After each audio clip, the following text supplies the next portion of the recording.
Window fashion has come a long way in the last few years.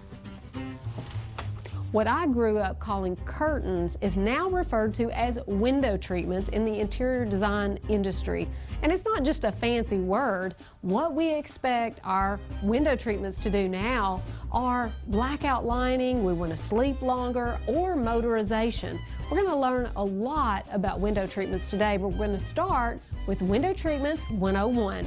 We're going to talk about lining, inner lining, hardware, and I'm going to show you a few styles. Take a look. This window treatment has a swing arm style hardware and our stationary panels. We used a toile fabric for the body and banded the sides in green silk. The ruching at the top is created from the fabrics that flop to the front and looks like a ruffle effect. These operational panels can be moved in place with an attached wand to cover the large windows at night. The oversized Moroccan medallion in willow blue is a large pattern that brings the perfect touch to this room. This panel is attached at the pleat with buckles. It has a masculine style. The body of the fabric is a French flour sack and has pleats underneath in a paisley pattern that adds color. No hardware was used. It was mounted on the board and hung to the ceiling to elongate the window. These panels for this laundry room provide much needed pattern at the window. They're grommeted and placed on a 1.5 brushed nickel rod.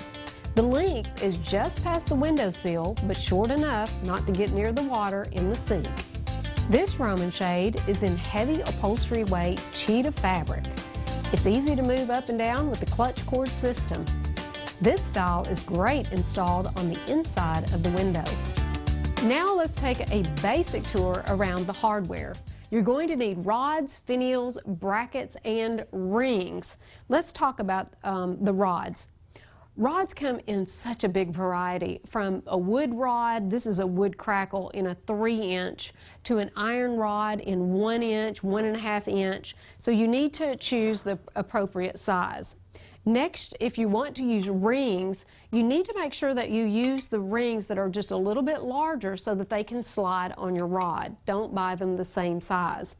Also, on this window treatment, we have an end cap on one end and a finial on the other. You can get a ball finial, you can get an iron finial. Just make sure that the size works with your rod. Now for the brackets. This is very important. You want to make sure that your bracket size fits your rod size. Also, the projection on this is very important. That means the length you need to measure from the wall all the way out to your rod and see how much space you need. Take into consideration your blinds and your molding around your window. Now, I have a tip for you. Be sure that you use lining and inner lining. Let me show you. On the back of a window treatment, there is what we call lining.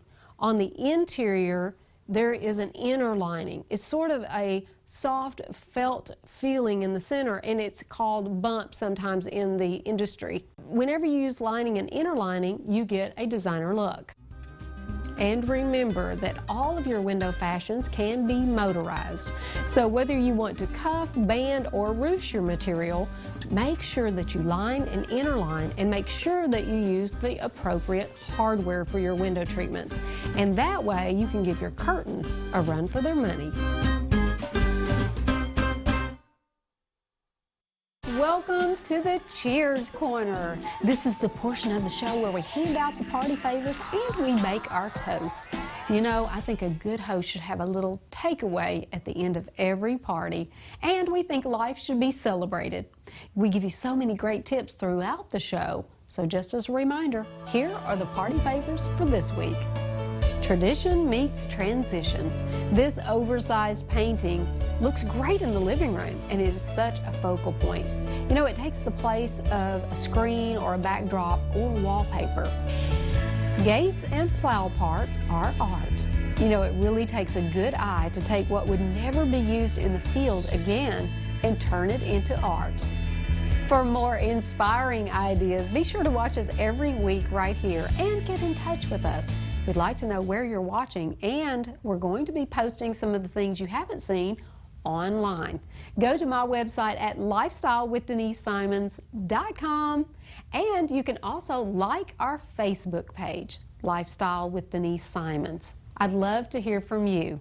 We always like to end our show with a toast. We hope that we've divided your sorrow and multiplied your joys. Until next time, cheers! Cheers!